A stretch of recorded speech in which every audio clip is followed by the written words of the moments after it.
न अमेरिका और न यूरोप को हुआ यकीन। इसरो ने आदित्य L1 को ऐसा दौड़ाया कि देखता रह गया चीन। पूरे 26 मिनट तक थमी रहीं वैज्ञानिकों की सांसें, लेकिन फिर आदित्य सूर्ययान की दहाड़ सुन झूम उठे इसरो की टीम। दोस्तों, 15 सितंबर के दिन रात के करीब 2 बजे, जब पूरे देश के लोग गहरी नींद में सो रहे थे, तभी इसरो की बेंगलुरु ऑफिस में डर और चिंता का माहौल छाया हुआ था, क्योंकि वैज्ञानिक आदित्य सूर्ययान का पता पाए जा रहे थे और आदित्य L1 को सबसे कठिन कमान देने वाले थे, जिससे आदित्य L1 धरती को अलविदा कहने के लिए पृथ्वी की आखिरी कक्षा में प्रवेश लेने वाला था। आदित्य L1 के इंजन चालू करते ही रात में करीब 26 मिनट तक इंजन को चालू रखा गया और फिर आदित्य सूर्ययान ने वो कर दिखाया जिसको देखकर दुनिया भर के स्पेस एजेंसी भी हैरान रह गई। इस काम को अंजाम इसरो के बेंगलुरु हेडक्वार्टर में बैठे वैज्ञानिक दे रहे थे। लेकिन अब आपके दिमाग में यह सवाल आ रहा होगा कि आखिर इसरो को रात में ही आदित्य सूर्ययान के इंजन को चालू क्यों करना पड़ा, और इसके बारे में इसरो ने रात में ही ट्वीट करके जानकारी भेज दी। इस समय आदित्य सूर्ययान पृथ्वी की लास्ट ऑर्बिट में प्रवेश कर चुका है और काफी तेज रफ्तार से अपनी ऑर्बिट में आगे की ओर बढ़ रहा है।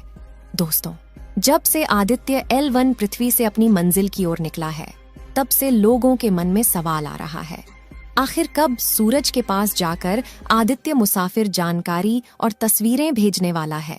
हम बताने जा रहे हैं कि अभी इसने क्या खुशखबरी दी है, और साथ ही आपको यह भी बताएंगे कि अभी पृथ्वी से कितने किलोमीटर दूर चला गया है और सूरज के L1 पॉइंट पर कब तक पहुंचेगा। चलिए दोस्तों, इस वीडियो में आपको पूरा डिटेल में इसके बारे में जानकारी देते हैं। हमारे आदित्य सूर्ययान को 2 सितंबर 2023 के दिन श्रीहरिकोटा के सतीश धवन स्पेस सेंटर से सफल उड़ान के लिए रवाना किया गया था। आपको बता दें कि आज के दिन इसे अंतरिक्ष में भेजा जाएगा और अंतरिक्ष में जाते ही यह काफी तेज रफ्तार से धरती से 15 लाख किलोमीटर दूरी पर स्थित L1 पॉइंट की ओर बढ़ेगा। पृथ्वी की कक्षा से निकलने के बाद इसका सफर इतना भी आसान नहीं होने वाला है, क्योंकि पृथ्वी से 15 लाख किलोमीटर दूर स्थित L1 पॉइंट तक पहुंचने में काफी ज्यादा समय लगने वाला है। सबसे बड़ी बात यह है कि यह सीधे ही L1 पॉइंट पर नहीं जाएगा। L1 पॉइंट पर स्थापित होने से पहले यह थोड़ी और दूर आगे जाएगा और उसके बाद यह एक बार और ऑर्बिटिंग करेगा, यानी कि एक बार अंतरिक्ष में ही गोल चक्कर लगाकर अपनी स्पीड को काफी ज्यादा कम करेगा, क्योंकि इस समय इसकी स्पीड ज्यादा होगी, जिससे इसको एक बार में L1 पॉइंट पर स्थापित नहीं किया जा सकता। अंतरिक्ष में एक बार गोल चक्कर लगाने के बाद यह पुनः L1 पॉइंट पर आकर स्थापित हो जाएगा। इसमें भी बेंगलुरु के हेडक्वार्टर में बैठे वैज्ञानिक इसे कमान देकर L1 पॉइंट पर स्थापित कर देंगे।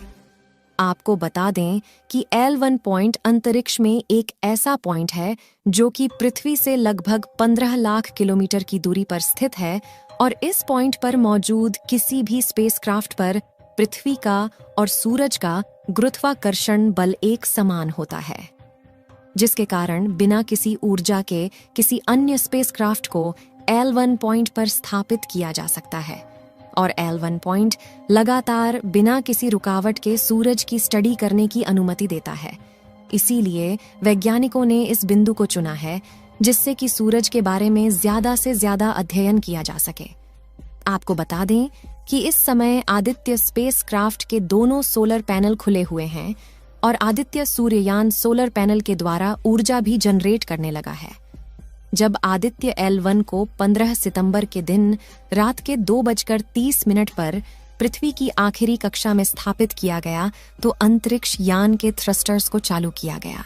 जब हमारा स्पेसक्राफ्ट आदित्य पृथ्वी की किसी एक कक्षा में चक्कर लगाता है, तो उस समय उसका इंजन बंद रहता है और केवल वह सोलर पैनल के द्वारा प्राप्त की गई ऊर्जा से ऑर्बिट में घूमता रहता है। ऐसे में जब भी उसकी ऑर्बिट को चेंज करना होता है, तो उसमें लगे इंजन यानी थ्रस्टर्स को चालू करके उसके ऑर्बिट को चेंज किया जाता है। साथियों, अगर हम चंद्रयान 3 के प्रज्ञान रोवर और विक्रम लैंडर की बात करें, तो इसरो के वैज्ञानिकों ने बताया कि इस समय गहरी नींद में सो रहे हैं और उस जगह पर काला अंधेरा छाया हुआ है। वहां पर इतना अंधेरा है कि इस समय विक्रम लैंडर दिखाई नहीं दे सकता। चांद के दक्षिणी ध्रुव का तापमान इस समय -250 डिग्री सेल्सियस के करीब है। इतनी कड़कती ठंड में भी हमारा विक्रम लैंडर गहरी नींद में शांत से सोया हुआ है। और इसरो के वैज्ञानिकों ने बताया कि 22 सितंबर आने वाला है और फिर से यह दोनों चांद की सुबह का इंतजार कर रहे हैं।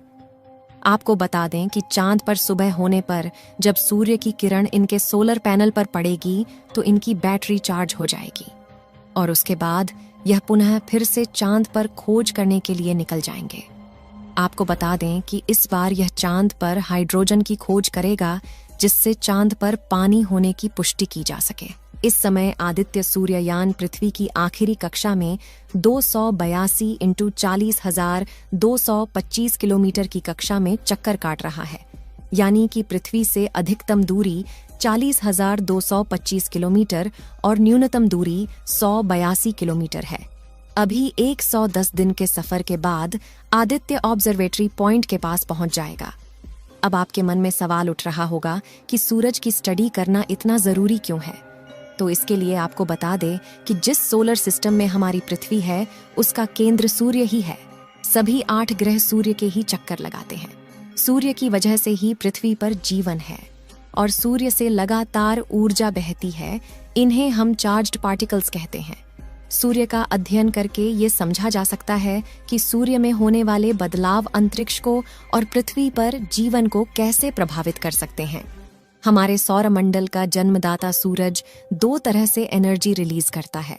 अगर पहले की बात करें तो वह है प्रकाश का सामान्य प्रवाह जो पृथ्वी को रोशन करता है और जीवन को संभव बनाता है।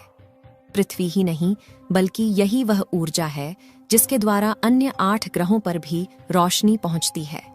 दूसरे की बात करें तो उसमें प्रकाश के कणों का चुंबकीय क्षेत्र आता है जिसके विस्फोट से इलेक्ट्रॉनिक चीजें खराब हो सकती हैं।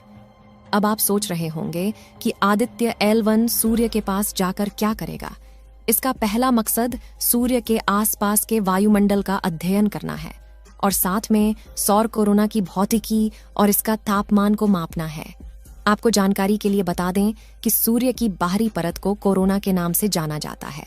इसका दूसरा मकसद कोरोनल और कोरोनल लूप प्लाज्मा का निदान करना और इसमें तापमान, वेग और घनत्व की जानकारी निकालना और सूर्य के आसपास हवा की उत्पत्ति, संरचना और गतिशीलता को जांचना है। आप सभी लोग आदित्य सूर्ययान के सफल होने की दुआएं कमेंट बॉक्स में करते रहें। इस वीडियो को एक लाइक जरूर करें और अपने मित्रों तक इस वीडियो को शेयर करें ताकि उन्हें भी जानकारी मिल सके और अपने भरोसेमंद चैनल को सब्सक्राइब जरूर करें और बेल आइकन को ऑल पर सिलेक्ट करना बिल्कुल ना भूलें। मिलते हैं किसी और नॉलेजेबल वीडियो के साथ। वीडियो को अंत तक देखने के लिए धन्यवाद।